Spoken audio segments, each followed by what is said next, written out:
తెలంగాణ చరిత్రలో నిలిచిపోయే రోజు నవంబర్ 29 అని మాజీ మంత్రి జగదీష్ రెడ్డి అన్నారు. సూర్యాపేట జిల్లా బీఆర్ఎస్ పార్టీ ఆఫీసులో ముఖ్య నేతలతో సన్నాహక సమావేశం నిర్వహించిన తర్వాత ఆయన మాట్లాడారు. తెలంగాణ వచ్చుడో కేసీఆర్ సచ్చుడో అన్న నినాదమే ఉద్యమానికి ఊపిరిపోసిందని చెప్పారు. రాష్ట్ర ఏర్పాటు సాధనలో ఆ రోజే కీలకమన్నారు. కేసీఆర్ ఆమరణ దీక్షతో కేంద్రం మెడలు వంచడని, ఆ దీక్షతోనే తెలంగాణ రాష్ట్రం ఏర్పడిందని చెప్పారు. నెల 29న జరిగే దీక్ష దివాస్ను విజయవంతం చేయాలని జగదీష్ రెడ్డి పిలుపునిచ్చారు. చచ్చుడు అని చెప్పి ప్రకటించి తెలంగాణ రాష్ట్ర ఏర్పాటు కొరకు ఆమరణ దీక్షను కేసీఆర్ గారు ప్రారంభించిన రోజు నవంబర్ 29.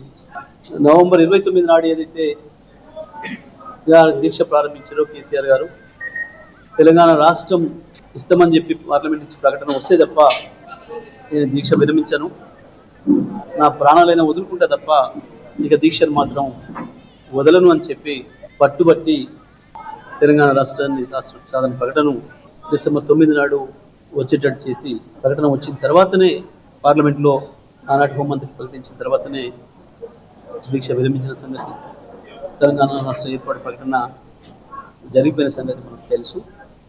ఇది తెలంగాణ రాష్ట్ర ఏర్పాటు చరిత్రలో ఇది కీలకమైన ఘట్టం. తెలంగాణ రాష్ట్రం ఉన్నంత కాలం ఈ భూమి పైన ఈ రోజుకుండే ప్రాధాన్యత తప్పకుండా ఉంటుంది. అది తెలంగాణ రాష్ట్ర ఏర్పాటు చరిత్రలో, కేసీఆర్ జీవిత చరిత్రలో, టీఆర్ఎస్ పార్టీ చరిత్రలో తప్పకుండా ఇది ఎప్పటి ఇందిరమ్మ ఇళ్లలో ప్రతి కుటుంబంలో